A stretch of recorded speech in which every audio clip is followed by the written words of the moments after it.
Hi friends, welcome to my channel EHS knowledge. So friends, आज हम विनेमस snacks के बारे में चर्चा करने वाले हैं। So total snakes species in India are around 300 species. Amongst them 60 species are venomous and 240 species are non-venomous. Most snakes in India are non-venomous and play an important role in controlling pests and maintaining ecological balance. So friends, हमारे देश में around 300 types snacks observe होते हैं या दिखाई देते हैं। उसमें से 60 स्पेसीज विनेमस टाइप्स के रहते हैं and 240 species are non venomous types के रहते हैं। सो परसेंटेज वाइज बात करना है तो 20% are venomous types and 80% are non venomous types. These are the 4 venomous type snakes. First one is Indian cobra, second one is the common krait, and third one is the Russell viper, and fourth one is the saw-scale viper.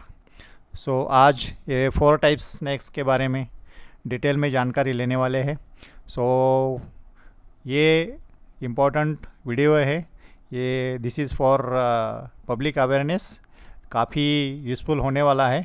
तो सभी subscriber और viewers को एक request है, अंत तक बने रहे ताकि आपको ज़्यादातर इन्फॉर्मेशन मिल जाएगी।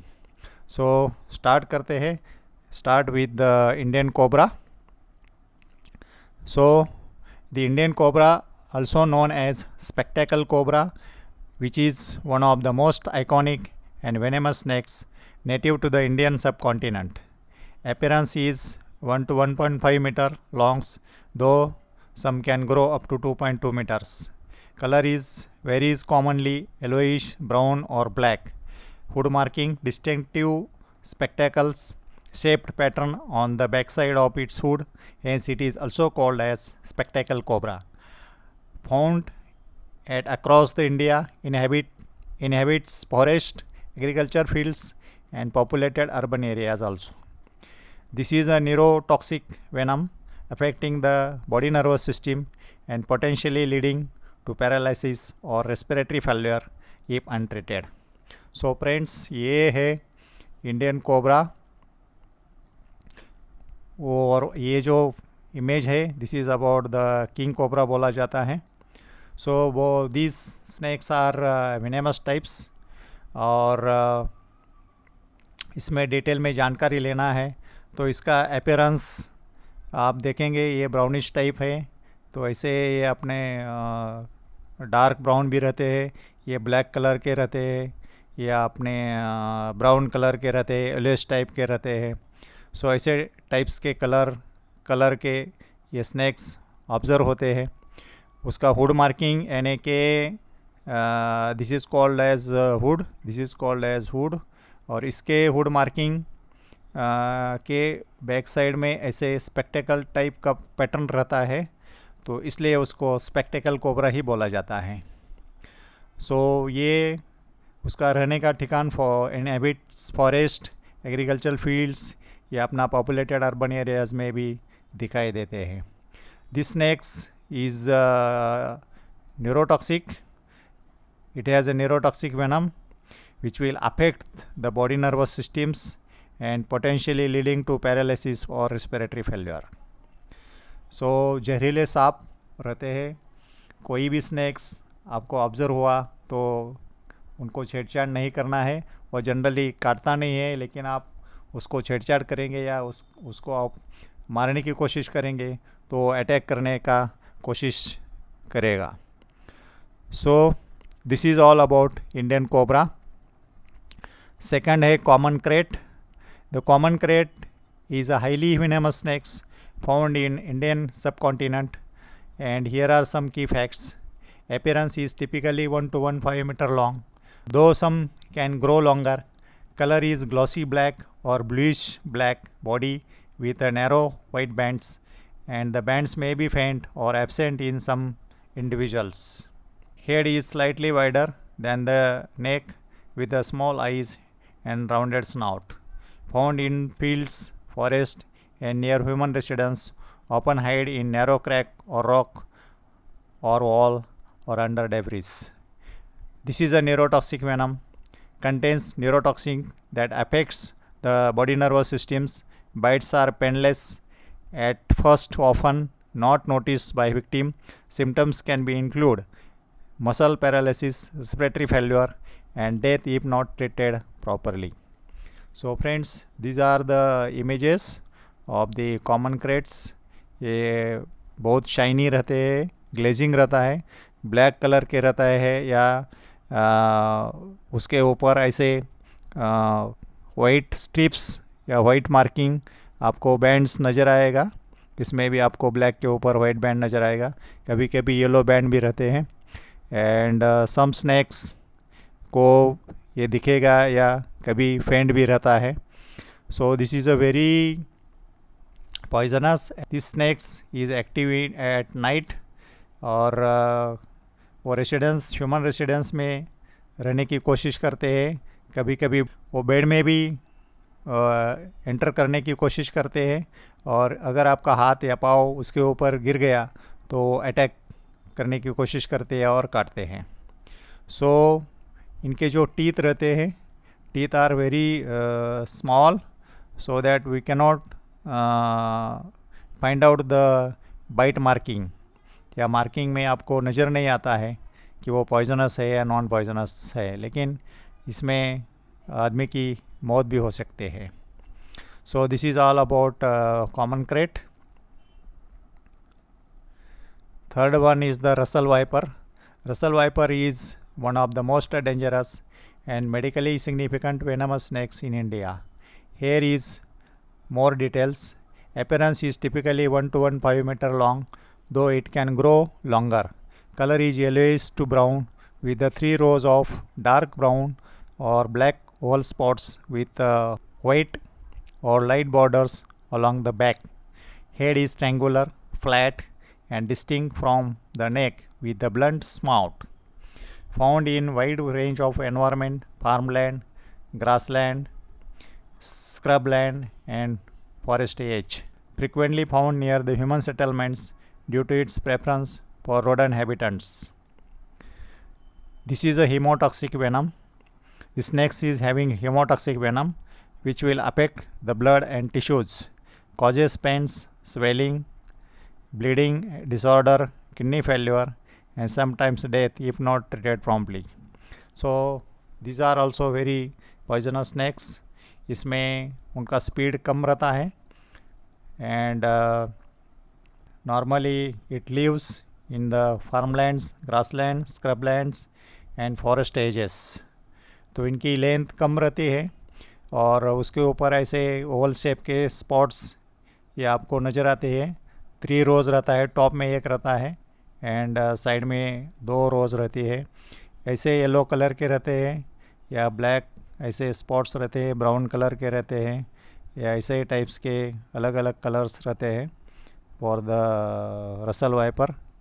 और आप इसमें देखते हैं पिक्चर्स, इसमें काफ़ी अटैक करने के टाइम्स वो पूरे एग्रेसिव रहते हैं, और आपको 1 सेकंडों में वो अटैक करने की कोशिश करते हैं. इसलिए कभी भी ऐसे स्नैक्स आपके नज़र आता है या दिखाई देता है तो उसको कम से कम 2 मीटर दूरी में रहना चाहिए, ताकि वो बिजली जैसे अटैक करने की कोशिश करेंगे, आपको पता नहीं चलेगा वो बाइट किया है नहीं किया है. सो ऐसे पॉइजनस स्नैक्स कभी भी नज़र आते हैं तो बेस्ट मेथड है, you have to call the snake friends, या उनके जो ऑर्गेनाइजेशन रहते हैं अपने इलाके में या अपने एरियाज़ में, उनके नंबर नोट करके रखना चाहिए. और यदि ऐसा कुछ सिचुएशन क्रिएट होता है तो उनको इन्फॉर्म करना चाहिए, ताकि वो उसके मेथड में, ये अपना सेफ मेथड में वो रेस्क्यू करते हैं और अपने फॉरेस्ट में छोड़ देते हैं. सो this is all about Russell viper. And now last is Swascale viper. Swascale viper is also deadliest snake, small venomous snakes in the world due to its aggressive nature and potent venom. It is responsible for many snake bite fatalities, especially in rural South Asia. Here is the more details. These snakes are usually small and lengthwise 30 centimeter to 60 centimeter in length, and though it can grow longer. Color is sandy gray or brown body with a light crossband or the patterns. Its head is triangular, distinct from the neck with large eyes. Scale rough, strongly keeled scales that produce a rasping or sizzling sound when rubbed together. Found in dry, arid region, deserts, rocky terrain, scrublands, and agricultural fields. Frequently found near villages or farms, especially during warmer months. Snakes is hemotoxic venom causing the intense pain, swelling, bleeding, blood clotting disorders, tissue necrosis, kidney damage, high mortality if untreated. So friends, this snake's name is sawscale viper. आप इसका colour देख रहे हैं. These are the sandy type color, grey color, brown body रहता है, and pattern भी रहते हैं इसके ऊपर, ऐसे टाइप्स के pattern you can see here. उसका सैंड और ये उनका कलर मैच हो जाता है. कभी कभी आपको नज़र नहीं आता है कि यहाँ स्नैक है बोल के. And these snakes are trying to live in sandy areas. Sandy areas में वो छुप जाते हैं, आपको नज़र नहीं आएंगे, लेकिन जब उनको उनका खाना या रेप्टाइल्स या रैट्स उसके सामने जाता है तो उस पर अटैक करते हैं. These are also very sensitive and strike के टाइम्स उनका हाई स्पीड से वो स्ट्राइक करते हैं और आपको काटा है नहीं काटा है आपको समझ में नहीं आता है. तो इसको भी दूरी रखना ज़रूरी रहता है ताकि आपको अननोइंगली आपको बाइट नहीं करेंगे. सो अगर वो काटता है तो जहरीला होने के कारण बहुत पेन्स रहते हैं, स्वेलिंग होता है, ब्लीडिंग होता है, एंड उसके टिश्यूज़ डैमेज होने की प्रोसेस चालू होते हैं. So such snakes are highly poisonous. And ये जो टोटल 4 बताया है, इसमें से दूरी रखना ज़रूरी पड़ता है. अगर आपको नज़र आता है तो आप सावधान होना चाहिए, या आपके घर में अगर निकला है तो बच्चे लोगों को बाहर निकालना चाहिए. अपने जो रेस्क्यू टीम रहता है उनको इमीडिएटली कॉल करना चाहिए ताकि वो प्रॉपरली रेस्क्यू करके फॉरेस्ट में छोड़ देते हैं. Now this is a very important slide से. This is about the fang marks. So friends, ये जो टीथ रहते हैं पॉइजनस स्नैक्स के, तो ये टीथ जब वो काटता है तो आपको दिस टाइप के ऐसे 2 डॉट्स, डार्क डॉट्स आपको नज़र आएंगे, एंड देन स्मॉल डॉट्स आपको वुंड के जगह पे नज़र आएंगे. सो अगर ऐसा डार्क डॉट मिलता है, इसको फ्रैंक मार्क बोला जाता है. ऐसे कुछ मार्क मिलेगा तो we have to assume this is a poisonous snakes. Now non poisonous यानी कि उसको 2 रोज़ स्मॉल आपके डॉट्स और ऐसे दोनों साइड में 2 रोज़ नज़र आएगी. ऐसे अगर आपको वुंड में नज़र आता है mark, so we have to consider as non poisonous. So other sides also, अगर ये ऐसे मार्क नज़र आएंगे, हाथ को बाइट किया है, अगर ये हाथ को ऐसा बाइट करता है तो ये आपको डार्क 2 स्पॉट्स यानी कि 2 होल्स किया है. जब काटता है तो इनमें से जो पॉइज़न रहता है ये पॉइज़न छोड़ देता है. ये जो 2 टीथ रहते हैं, लॉन्ग टीथ रहता है, और यहाँ से वो काटता है और पॉइज़न छोड़ देता है. सो ऐसे डॉट्स आपको नज़र आते हैं तो we have to consider as a poisonous snakes. और पॉइजनस स्नैक्स जब रहते हैं तो उसका जो हेड का शेप रहता है, this is a triangular types. ये हमेशा ध्यान में रखना है. ये उसका अपीयरेंस, जब स्नैक आपको बाई चांस काटता है तो उसका शेप्स कैसा रहता है, अपीयरेंस कैसा रहता है, वो भी हॉस्पिटल में जाने के बाद पूछते हैं तो आपको मालूम होना चाहिए. देन नॉन पॉइजनस का बाइट ऐसा रहता है, 2 रोज़ रहते हैं, और नॉन पॉइजनस स्नैक का जो हेड रहता है, this is a you type. So this comes under the appearance. So this is about Frank mark, या बाइट होने के बाद उसका मार्क कैसा रहता है उनके बारे में बता दिया है। सो अभी हम बाई चांस बाइट होता है तो क्या करना चाहिए और क्या नहीं करना चाहिए, इसके बारे में भी डिस्कस करने वाले हैं। बहुत से टाइम्स आप बहुत सा जो पुराने मेथड्स है उसको अडेप्ट करने की कोशिश करते हैं, और उसमें से जो ट्रीटमेंट के लिए डिले होता है और उसमें से पेशेंट की मौत होती है। तो ऐसा नहीं करना चाहिए, इसलिए हम लोग पहले डूज क्या है इसके बारे में डिस्कस करेंगे। पहले तो पेशेंट को सपोर्ट देना है और उसको शांत रहने के लिए कहना है, उसको आधार देना है कि आप सेफ हो, आपको कोई प्रॉब्लम नहीं आएगा।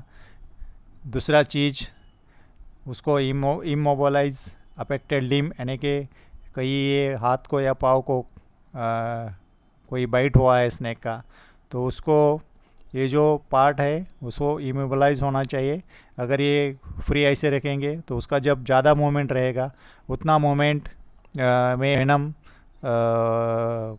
पूरा बॉडी में सर्कुलेट होगा और बाद में कॉम्प्लिकेशन बढ़ जाएंगी। कोई भी पार्ट्स बाइट होता है तो उसको इमोबलाइज रहने के लिए ऐसा एक उसको बैंडेज होना चाहिए। बैंडेज के साथ ही साथ ऐसा वुडन स्टिक या मेटल रॉड्स ऐसा स्ट्रेट बांध के रखना चाहिए। दूसरा चीज़, रिमूव द टाइट क्लोथिंग और jewelleries near the bite side. जहाँ बाइट किया है, समझो हाथ में किया है, तो हाथ में जो ब्रासलेट रहेगा या उसका अंगूठी रहेगी वो निकाल के रखना है। बाई चांस कुछ पॉइजनस स्नेक ने काटा तो बाद में ये हाथ को स्वेलिंग होगा, और स्वेलिंग होने के बाद अगेन ये जो ज्वेलरीज़ की वजह से और भी कॉम्प्लिकेशन बढ़ जाएंगी। तो इसलिए ऐसे तुरंत जो ऑर्नामेंट्स है वो रिमूव करना चाहिए। सबसे important, transport to the hospital immediately. कोई भी पेशेंट्स चाहे पॉइजनस हो या नॉन पॉइजनस हो, उसको तुरंत हॉस्पिटल में लेने की तरतीब करना चाहिए या अरेंजमेंट करना चाहिए। जितना आप जल्दी पेशेंट को या इंजर्ड पर्सन को हॉस्पिटल में भर्ती करेंगे उतना ही उसका जान सेव हो जाएगी या बच जाएंगी। जितने हॉस्पिटल में जाने के लिए देरी करेंगे उतने ही पेशेंट के कॉम्प्लिकेशन बढ़ जाएंगे। सो फ्रेंड्स, अपने नज़दीक में हॉस्पिटल में या अभी गवर्नमेंट हॉस्पिटल में एंटीवेनम निकले हैं, मेडिसिन्स या दवाई निकले हैं, तो कोई भी बाइट पर या स्नेक बाइट पर, चाहे वो वेनेमस हो या नॉन वेनेमस हो, उसके ऊपर आपको एंटीवेनम मिल जाता है और पेशेंट की जान बच जाती है। ये आपको सबको पता होना चाहिए, और ऐसे केस में आप तुरंत पेशेंट को हॉस्पिटल में भर्ती करना ज़रूरी रहता है। और साथ ही साथ अगर आप सेफ कंडीशन या सिचुएशंस नॉर्मल है तो आप स्नैक्स के अपीयरेंस, यानी कि वो कैसा कलर है या कैसे है, हम उसका लेंथ कितना है, वो साइज़ कैसा है, ऐसे कुछ पॉइंट्स आपको मिलते हैं या उसका कुछ फ़ोटो मिलता है तो वो निकाल के रखना चाहिए। ना उसको पेशेंट को छोड़ के आप स्नैक्स के पीछे जाके या उसको ढूंढने में या उसको पकड़ने में उसमें टाइम वेस्ट नहीं होना चाहिए। So these all about dos, यानी कि ये चीज़ आप स्नेक बाइट होने के बाद करना ज़रूरी है। नाउ डोंट्स, यानी कि ये एक्शंस आप स्नेक बाइट के बाद नहीं करना चाहिए। कौन से एक्शंस है? पहले तो टॉर्निकेट्स। कोई भी स्नेक बाइट होता है तो टॉर्निकेट का इस्तेमाल नहीं होना चाहिए। दूसरा चीज़, कोई भी बाइट होता है तो बाइट को सक करना है या उसको ब्लेड से काटना है, ऐसे चीज़ नहीं करना चाहिए, उसमें इंजुरीज़ के कॉम्प्लिकेशंस बढ़ जाते हैं। Do not give alcohol, caffeine और फूड। उसको पेशेंट्स को या इंजर्ड पर्सन को कोई भी अल्कोहल या कैफीन या फूड नहीं देना चाहिए, समझे। दूसरा चीज़, डो नॉट अप्लाई आइस और केमिकल। कोई भी जख्म ऐसा स्नेक बाइट हुआ है तो उसके ऊपर ना कोई बर्फ़ रखना चाहिए या ना आइस रखना चाहिए या ना कोई केमिकल रखना चाहिए। दूसरा चीज़, do not delay medical treatments. कोई भी स्नेक बाइट के बाद मेडिकल ट्रीटमेंट में डिले नहीं होना चाहिए. This is a most important point when there is a snake bite. So friends, ये जो चार्स हमने बताया है, जैसे कि common krait, Russell viper, Indian cobra या किंग कोबरा बोला जाता है, और saw scaled viper, these snakes are called as big four of the India. अपने देश के 4 बिग फोर्स बोला जाता है. सो ये आपको उसका अपीयरेंस मालूम होना चाहिए. जैसे कॉमन क्रेट है तो उसमें ब्लैक स्ट्रिप्स रहेगा या कलर ब्लैक रहेगा, उसकी लंबाई ज़्यादा रहेगी. दूसरा चीज़, उसको शाइनिंग रहेगा. ये ऐसी चीज़ आपको अपीयरेंस में पता होना चाहिए. रसल वाइपर है तो उसको ऐसे स्पॉट्स रहते हैं, ऊपर में 1 रोज़ और साइड में 2 रोज़ ऐसे स्पॉट्स रहते हैं ओवल शेप के. इसमें ब्राउन कलर रहता है, ब्लैक कलर रहता है, और ये काफ़ी तेज़ में बाइट करता है और साउंड भी रहता है. वो भी आपको मालूम होना चाहिए. इंडियन कोबरा इज़ कॉमन, सबको उसके बिहेवियर्स क्या रहते हैं या उसका लेंथ कितना रहता है. उसके बैक साइड में ऐसा स्पेक्टिकल टाइप का या पैटर्न रहता है. और सॉस्केल वाइपर ये रेती में रहते हैं और उसका कलर ऐसा ही ब्राउनिश रहता है, स्पॉट रहते हैं उसके ऊपर और काफ़ी एक्टिव रहते हैं. ये सॉस्केल वाइपर रहे या रसल वाइपर रहे, काफ़ी एक्टिव रहते हैं. काटने के टाइम आपको with in a fraction of second में बाइट करेंगे.